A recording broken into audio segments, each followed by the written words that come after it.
SCRT AP model paper number 2 2024-25 public examinations కోసం SCRT వాళ్ళు ఇచ్చినటువంటి 3 మోడల్ పేపర్స్లో model paper number 2 general science part 1 physical science చూస్తున్నాం. 50 మార్క్స్కి ఎగ్జామ్ ఉంటుంది.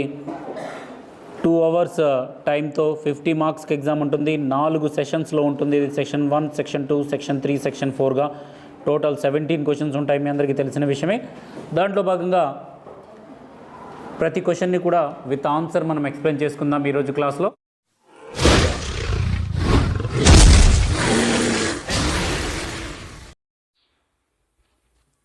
Model paper number 2 SCRT 2024-25 10th class SSC batch general science paper 1 physical సైన్స్కి సంబంధించి model పేపర్లో ఉన్నటువంటి సెక్షన్ 1 మార్క్ క్వశ్చన్స్ 8 ఉంటాయి. వాటిలో క్వశ్చన్ నెంబర్ 1 గమనించినట్లయితే, why keeping food in airtight containers, గాలి చొరబడనటువంటి డబ్బాలలో ఎయిర్ టైట్ కంటైనర్స్లో ఫుడ్ని స్టోర్ చేస్తారు. ఏవైనా పిండి వంటలు వండుకున్నా ఏదైనా సరే ఫుడ్కి సంబంధించినటువంటి ఐటమ్స్ ఎక్కువగా ఎయిర్ టైట్ కంటైనర్స్లో స్టోర్ చేస్తారు. ఎందుకు? Because oxidation of food can slow down. Air tight కంటైనర్లో ఉంచడం వల్ల ఆ ఫుడ్కి ఆక్సిజన్ తగిలేటటువంటి అవకాశాన్ని తక్కువ చేయడం ద్వారా ఆక్సిడేషన్ ప్రాసెస్ని స్లో చేస్తారు. ఎయిర్ టైట్ కంటైనర్లో పెట్టినంత మాత్రాన అస్సలు ఆహారం పాడవదు అని చెప్పలేం. కాకపోతే అంత త్వరగా పాడవకుండా ఉంటుంది. ఆక్సిడేషన్ జరిగి ఆహారం వెంటనే పాడైపోకుండా అదే ఎయిర్ టైట్ కంటైనర్లో పెట్టినట్లయితే కొన్ని రోజుల పాటు పాడవకుండా ఉంటుంది. ఆక్సిడేషన్ అనేది కొంచెం స్లో అవుతుంది. తద్వారా 4-5 రోజులు కూడా ఉంచుకొని ఆ ఆహార పదార్థాన్ని మనం తినొచ్చు. సో ఆక్సిడేషన్ ప్రాసెస్ని స్లో చేయడం కోసం ఎయిర్ టైట్ కంటైనర్స్ని యూజ్ చేస్తారు. సెకండ్ క్వశ్చన్ ఒకసారి గమనించండి. What is neutralization reaction? ఇది మీ అందరికీ తెలిసినటువంటి ఈజీ క్వశ్చనే. Acid reaction of an acid with base to give salt and water. Acid బేస్తో రియాక్షన్ జరిపి సాల్ట్ అండ్ వాటర్ని ఇచ్చేటటువంటి ప్రాసెస్ని మనము న్యూట్రలైజేషన్ అంటాం. ఇది 1 మార్క్ అడగడానికి అవకాశం ఉంది. అదేవిధంగా ఇలాంటి క్వశ్చన్స్ ఎప్పుడు కూడా రావడానికి ఎక్కువ అవకాశం, అది 1 మార్క్లో కావచ్చు, 2 మార్క్స్లో కావచ్చు, ఒక పట్టిక మాత్రం ఇస్తారు. వీలైతే 4 మార్క్స్ కూడా ఇస్తూ ఉంటారు. పట్టిక ఇచ్చి కింద 4 క్వశ్చన్స్ ఇస్తారు. ఒక్కొక్కదానికి ఒక్కొక్కట మార్క్స్గా ఇస్తారు. సో ఈక్వేషన్స్ అయినా సరే లేదా పట్టికలైనా సరే వాటిలో ఇన్ఫర్మేషన్ ఇచ్చి ఆ ఇన్ఫర్మేషన్ని బేస్ చేసుకొని కొన్ని క్వశ్చన్స్ ఇస్తారు. అలాగే ఇక్కడ థర్డ్ క్వశ్చన్ గమనించండి. XYZ అనేటటువంటి సబ్స్టెన్సెస్ ఇచ్చారు. బ్లూ లిట్మస్ పేపర్ మరియు రెడ్ లిట్మస్ పేపర్ అనేటటువంటి 2 ఇండికేటర్స్ ఇచ్చారు. X అనేటటువంటి సబ్స్టెన్స్ లోపల బ్లూ లిట్మస్ పేపర్ కనుక పెట్టినట్లయితే blue colour turns to red. So blue colour red కలర్లోకి టర్న్స్ అయింది అంటే ఎక్స్ అనేది ఏంటని అర్థం? బ్లూ లిట్మస్ పేపర్ రెడ్ కలర్లోకి చేంజ్ అయింది అంటే అది ఒక యాసిడ్ అని అర్థం. సో ఎక్స్ అనేది యాసిడ్. అలా వివరంగా రాసుకోవాలి మనం. వై గమనించండి. వై అనేటటువంటి సొల్యూషన్ లోపల బ్లూ లిట్మస్ పేపర్ పెడితే ఎలాంటి చేంజ్ రాలేదు. కానీ రెడ్ లిట్మస్ పేపర్ పెట్టినా కూడా ఎలాంటి చేంజ్ రాలేదంట. చూడండి, రిమైన్స్ సేమ్ అన్నారు. అంటే రెడ్ లిట్మస్ పేపర్ పెట్టినా ఏ చేంజ్ కనపడలేదు, కలర్లో చేంజ్ కనపడలేదు. బ్లూ లిట్మస్ పేపర్ పెట్టినా ఏ కలర్లో చేంజ్ కనపడలేదు. అంటే వై అనేది ఒక న్యూట్రల్ సొల్యూషన్. యాసిడ్ కాదు, బేస్ కాదు, న్యూట్రల్ సొల్యూషన్ అని అర్థమవుతుంది మనకి. Neutral solution. అదేవిధంగా జెడ్ రెడ్ లిట్మస్ పేపర్ని బ్లూ కలర్లోకి చేంజ్ చేసిందంట. ఇలా రెడ్ లిట్మస్ పేపర్ని బ్లూ కలర్లోకి చేంజ్ చేసేటటువంటిది ఒక బేస్గా చెప్తాం. ఇక్కడ మనం వివరంగా రాసుకుంటే కింద క్వశ్చన్ ఇచ్చారు. ఏంటది? న్యూట్రల్ సొల్యూషన్ ఏది? ఏంటి న్యూట్రల్?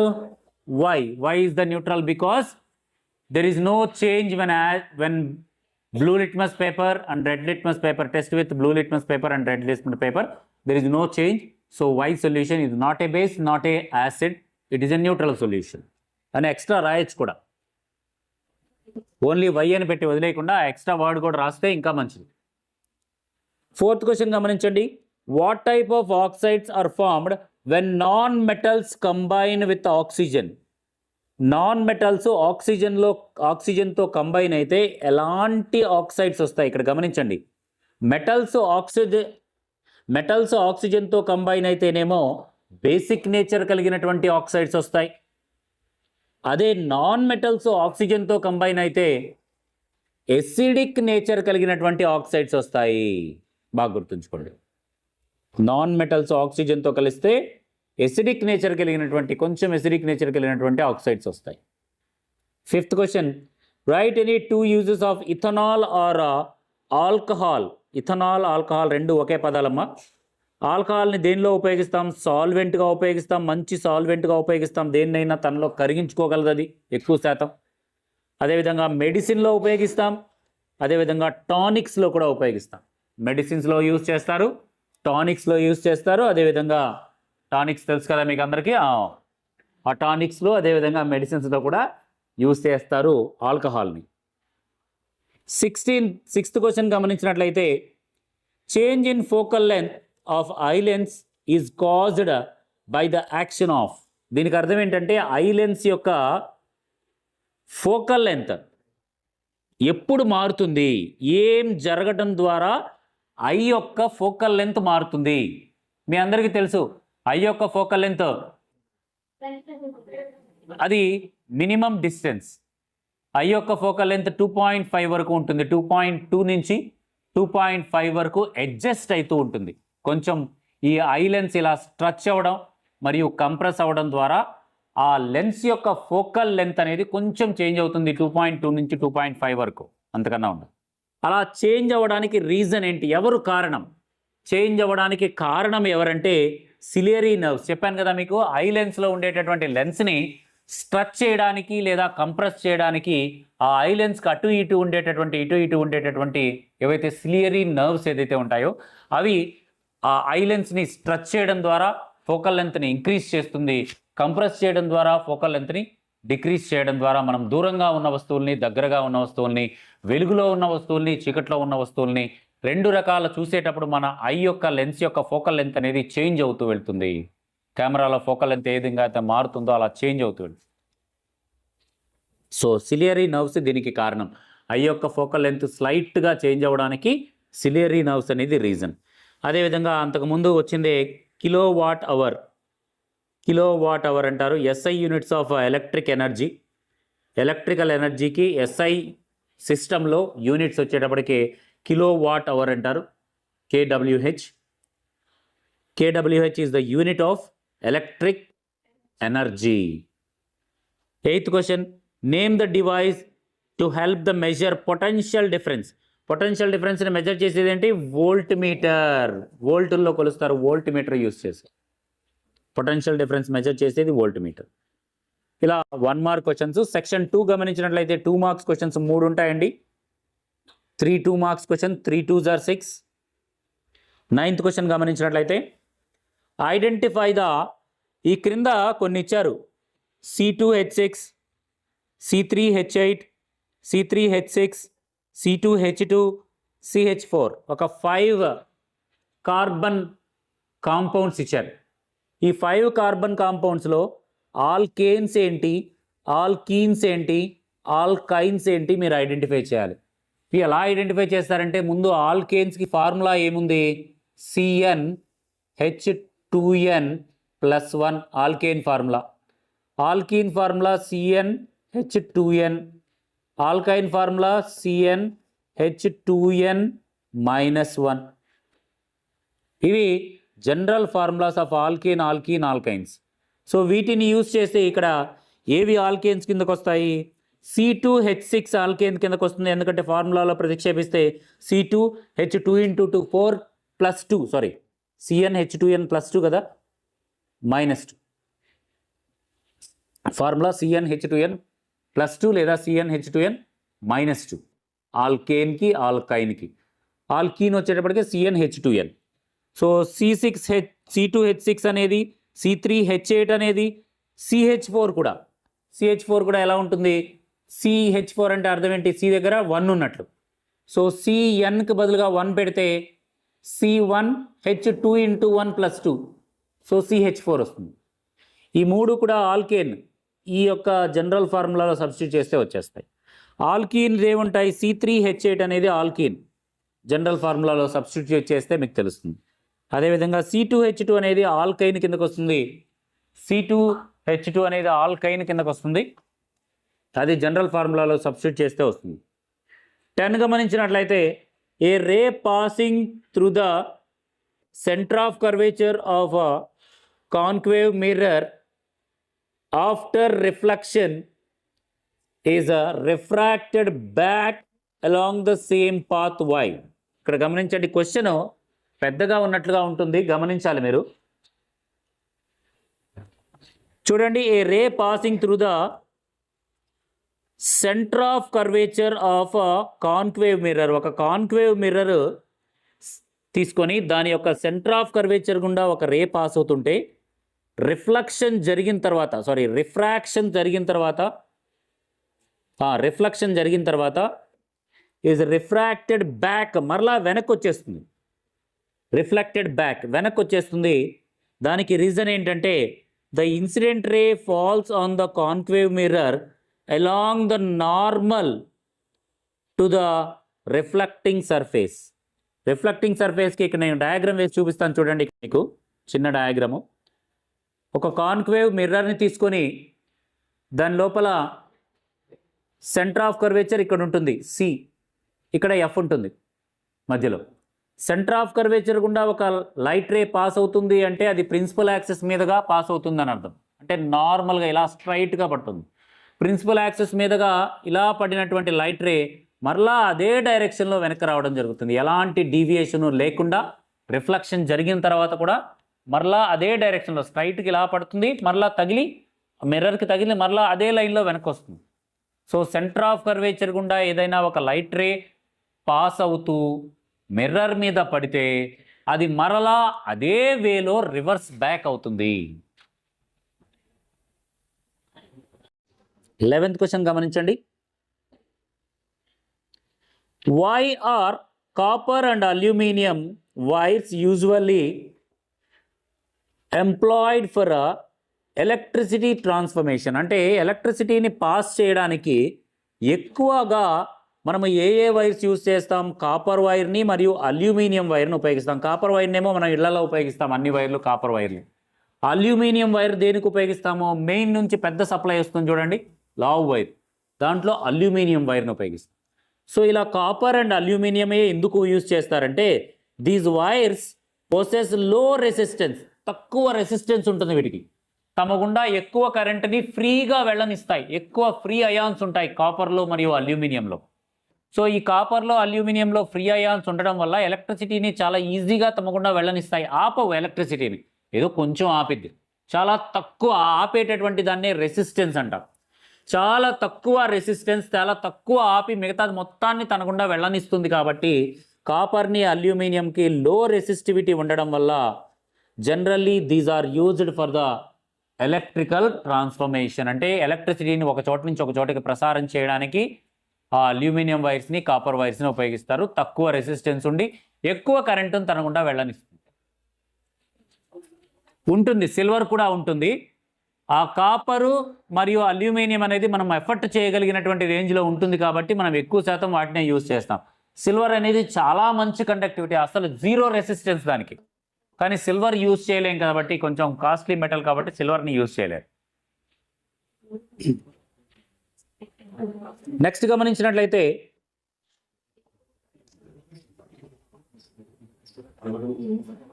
సెక్షన్ 3లో గమనించినట్లయితే సెక్షన్ 3లో 4 మార్క్స్ క్వశ్చన్స్, 4 మార్క్స్ క్వశ్చన్స్ ఉంటాయి. 3 4s are 12. ఫస్ట్ వచ్చేటప్పటికి బియాండ్ సి, సెంటర్ ఆఫ్ కర్వేచర్కి అవతల, అదేవిధంగా centre of curvature and focal length, between centre of curvature and focal లెంత్లో ఉన్నప్పుడు ray diagrams formed when the object is placed in front of a concave mirror. ఒక concave mirror ఎదురుగా centre of కర్వేచర్కి అవతల object ఉన్నప్పుడు image అనేది focal పాయింట్కి centre of కర్వేచర్కి మధ్యలో ఏర్పడుతుంది. ఏర్పడేటటువంటి ఇమేజ్ అనేది చాలా చిన్నగా డిమినిష్డ్ ఇమేజ్ ఏర్పడుతుంది మరియు ఇన్వర్టెడ్ ఇమేజ్ ఏర్పడుతుంది. ఇది మీ అందరికీ తెలిసిన విషయమే. అదేవిధంగా ఆబ్జెక్ట్ అనేది సెంటర్ ఆఫ్ కర్వేచర్కి మరియు ఫోకల్ పాయింట్కి in between the centre of curvature and focal point కనుక ఉన్నట్లయితే ఫామ్ అయ్యేటటువంటి ఇమేజ్ బియాండ్ సెంటర్ ఆఫ్ కర్వేచర్కి అవతల ఇమేజ్ ఏర్పడుతుంది. ఏర్పడేటటువంటి ఇమేజ్ చాలా పెద్దదైనటువంటి బిగ్ సైజ్ ఇమేజ్ ఏర్పడుతుంది, ఇన్వర్టెడ్ ఇమేజ్ అనేది ఏర్పడుతుంది. ఈ రే డయాగ్రామ్స్ ప్రతిదీ కూడా ఒక్క 4 మార్క్స్ కానీ 1 మార్క్ కానీ 2 మార్క్స్ కానీ ఏదైనా ఒక క్వశ్చన్లో రే డయాగ్రామ్ 1 లేదా 2 అడగడానికి ఎక్కువగా అవకాశం ఉంటుంది పబ్లిక్ ఎగ్జామినేషన్లో. అదేవిధంగా డయాగ్రామ్ చూడండి, acid react with metal and give hydrogen. Acid zinc granules పైన HCl కనుక పోసినట్లయితే దాని నుంచి హైడ్రోజన్ గ్యాస్ వస్తుంది. దాన్ని కొవ్వొత్తి తీసుకొని హైడ్రోజన్ గ్యాస్ దగ్గర పెడితే టాప్ మని సౌండ్తో ఆరిపోయేటటువంటి కెపాసిటీ కలిగి ఉంటుంది. హైడ్రోజన్ మంటలను ఆర్పేస్తుంది సౌండ్తో చేస్తూ, ఎక్స్ప్లోజివ్ నేచర్ కలిగి ఉంటుంది, మీ అందరికీ తెలుసు. సో మెటల్స్ అనేవి యాసిడ్తో రియాక్షన్ జరిపితే హైడ్రోజన్ గ్యాస్ రిలీజ్ అవుతుంది అనేటటువంటి దానికి సంబంధించినటువంటి డయాగ్రామ్ చాలా ఇంపార్టెంట్ డయాగ్రామ్. 13th క్వశ్చన్ గమనించినట్లయితే give 2 important uses of bleaching powder and plaster of Paris. చూడండి 4 మార్క్స్కి 2 ఇచ్చారు. Bleaching powder uses, plaster of Paris uses. ఇంకొకటి ఉంది బేకింగ్ సోడా కూడా. Baking powder, bleaching powder, plaster of Paris, ఇవి రెండు మెయిన్గా. బ్లీచింగ్ పౌడరు దాని యూజెస్ గమనించినట్లయితే బ్లీచింగ్ పౌడర్ అనేది మనకి టెక్స్టైల్ ఇండస్ట్రీలో యూజ్ చేస్తారు.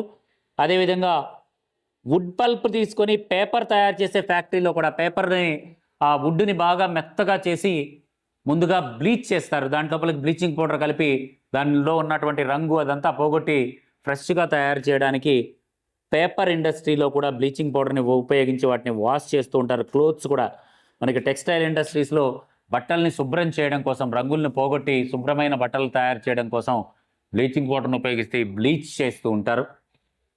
అదేవిధంగా ఆక్సిడైజింగ్ ఏజెంట్గా కూడా ఉపయోగిస్తారు. కొన్ని రకాల కెమికల్ ఇండస్ట్రీస్లో కెమికల్ రియాక్షన్లో ఈ బ్లీచింగ్ పౌడర్ని ఆక్సిడైజింగ్ ఏజెంట్గా కూడా యూజ్ చేస్తూ ఉంటారు. అదేవిధంగా drinking water free from the germs నుంచి డ్రింకింగ్ వాటర్ని ప్యూరిఫై చేయడం కోసం బ్లీచింగ్ పౌడర్ ఇప్పటికి కూడా మనము గవర్నమెంట్ వాళ్ళు ట్యాంక్స్లో బ్లీచింగ్ పౌడర్ కలుపుతూ ఉంటారు. దేనికంటే వాటర్లో ఉన్నటువంటి క్రిములు చనిపోతాయి బ్లీచింగ్ పౌడర్ కలపడం ద్వారా. వాటర్కి బ్లీచింగ్ పౌడర్ కలిపితే క్లోరిన్ గ్యాస్ రిలీజ్ అవుతుంది.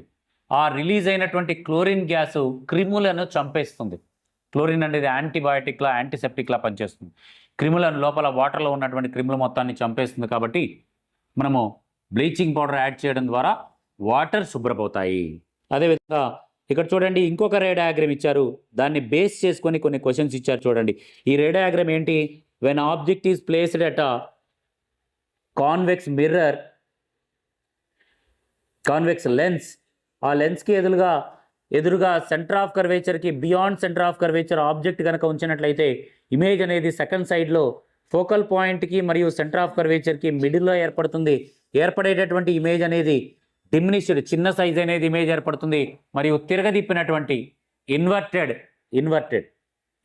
ఇమేజ్ ఏర్పడుతుంది. ఇది మనకు తెలిసినటువంటి అంశం. Object beyond centre of curvature ఉంది, లెన్స్కి ఎదురుగా పెట్టినప్పుడు. ఇమేజ్ ఏమో రెండవ సైడ్లో సెంటర్ ఆఫ్ కర్వేచర్కి ఫోకల్ పాయింట్కి మధ్యలో ఏర్పడింది. In between the centre of curvature and focal point ఏర్పడినటువంటి ఇమేజ్ ఎలా ఉంటుంది? స్మాల్ సైజ్ డిమినిష్డ్ ఇమేజ్ ఏర్పడుతుంది, ఇన్వర్టెడ్ ఇమేజ్ ఏర్పడుతుంది, రియల్ ఇమేజ్ ఏర్పడుతుంది. సో ఇక్కడ కొన్ని క్వశ్చన్స్ ఇచ్చారు చూడండి. What lens used in the ray diagram? ఏ లెన్స్ యూజ్ చేశారమ్మా? ఎస్, కాన్కేవ్ లెన్స్ యూజ్ చేశారు. అదేవిధంగా ఇంకో question, where the position of the object, where the position of the image. Object ఏ పొజిషన్లో పెట్టారు? Centre of curvature, beyond centre of curvature పెట్టారు. అదేవిధంగా ఇమేజ్ ఎక్కడ ఏర్పడింది? Between centre of curvature and focal point, అంటే F2కి 2F2కి మధ్యలో ఇమేజ్ అనేది ఏర్పడింది. ఏర్పడిన ఇమేజ్ ఎలాంటిది? Real image, inverted image and diminished means small image. ఇలా రే డయాగ్రామ్ ఇచ్చి వాటి ప్రాపర్టీస్ కూడా 2 మార్క్స్కి 4 మార్క్స్కి అడుగుతూ ఉంటారు. సో సెక్షన్ 4 ఇంకా గమనించినట్లయితే 3 క్వశ్చన్స్ ఉంటాయి. 3 8s are 24. దీంట్లో ఇంటర్నల్ చాయిస్ ఉంటుంది. 15th క్వశ్చన్కి ARB ఉంటుంది, 16th క్వశ్చన్కి ARB ఉంటుంది, 17th క్వశ్చన్ కూడా ARB ఉంటుంది. 16th క్వశ్చన్గా ఫస్ట్ పేపర్లో మనం మయోఫియా గురించి చూసాం. ఇక్కడ సెకండ్ పేపర్లో హైపర్మెట్రోఫియా గురించి చూస్తాం. హైపర్మెట్రోఫియా ప్రాబ్లం ఉన్న వాళ్ళకి దగ్గర డిస్టెన్స్ కనిపిస్తుంది కానీ దూరం డిస్టెన్స్ కనిపిస్తుంది కానీ దగ్గరగా ఉన్నవి కనిపించవు. Object clearly but not see the near objects. So మనకు జనరల్గా నార్మల్ నియర్ పాయింట్ ఎంత ఉంటుంది? 25 సెంటీమీటర్. 25 సెంటీమీటర్స్లో మినిమం పెడితే వస్తువులు బాగా కనిపిస్తాయి. కానీ వీళ్ళకి దగ్గరగా ఉన్నవి 25 సెంటీమీటర్స్ దగ్గర పెడితే వీళ్ళకి కనిపించవు. ఇంకొంచెం దూరంగా పెట్టుకోవాలి, అప్పుడు కనిపిస్తాయి వాళ్ళు. కాబట్టి ఎలాంటి ప్రాబ్లమ్ని మనము హైపర్మెట్రోపియా అంటామో.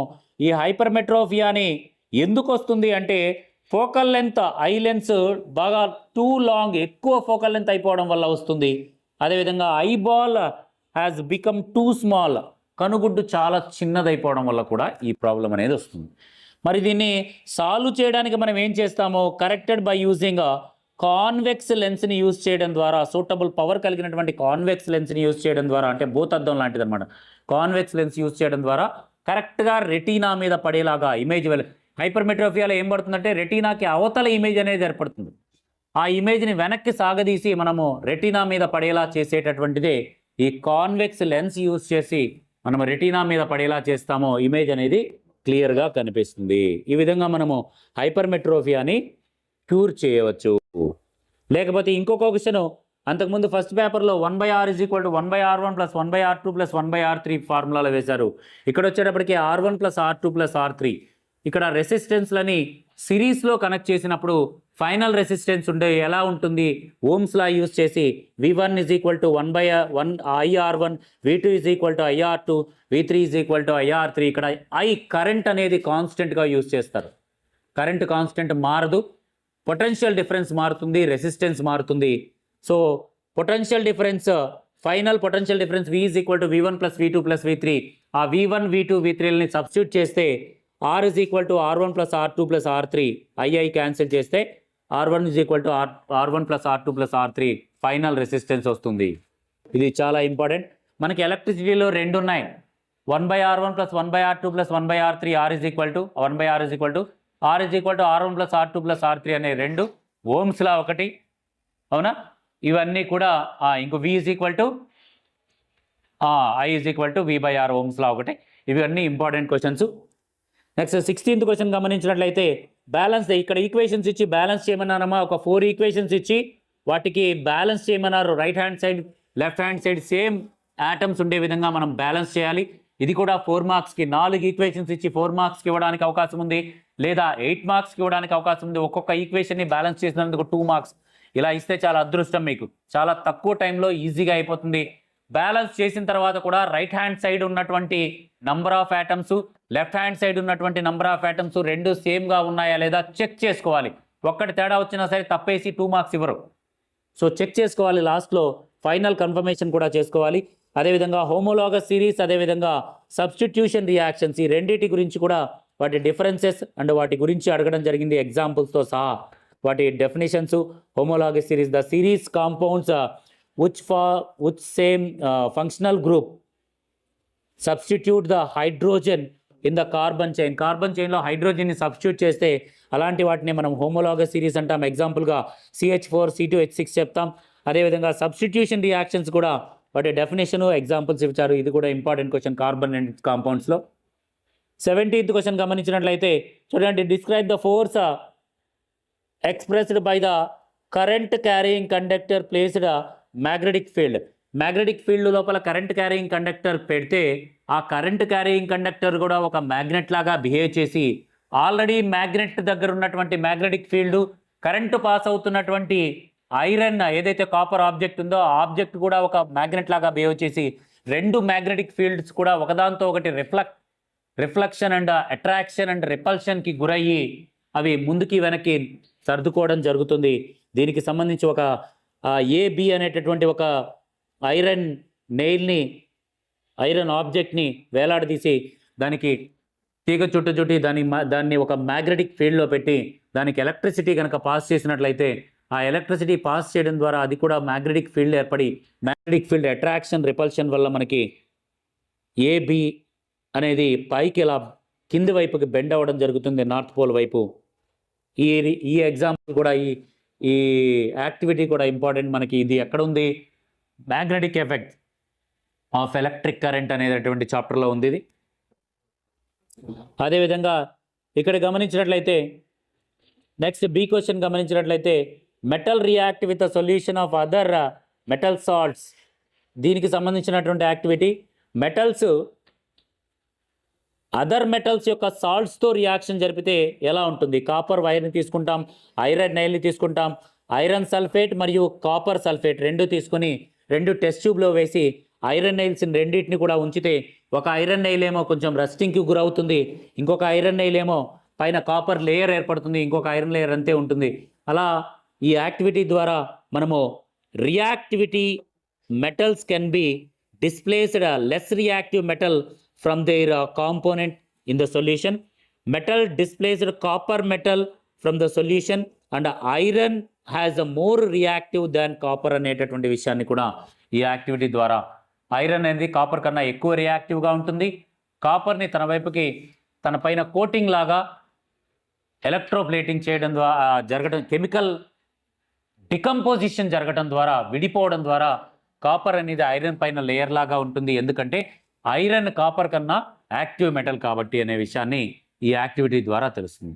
ఈ విధంగా మనము 17 క్వశ్చన్స్ని మోడల్ పేపర్ నెంబర్ 2లో 17 క్వశ్చన్స్ని ఈరోజు మనం ఎక్స్ప్లెయిన్ చేసుకోవడం జరిగింది. అలాగే నెక్స్ట్ క్లాస్లో ఎస్సీఆర్టీ మోడల్ పేపర్ నెంబర్ 3ని మనం ఎక్స్ప్లెయిన్ చేసుకుందాం.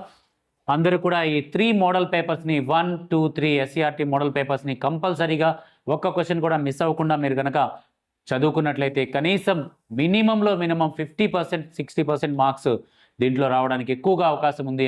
కాబట్టి అందరూ కూడా మంచిగా ఈ 3 టెస్ట్ పేపర్స్ని ఫాలో అవ్వండి, చదవండి, ఒక్క క్వశ్చన్ కూడా మిస్ అవ్వకుండా చదువుకోండి, మంచి మార్కులు సాధించండి. All the best to all of you. Thank you for watching. జై హింద్, వందే మాతరం.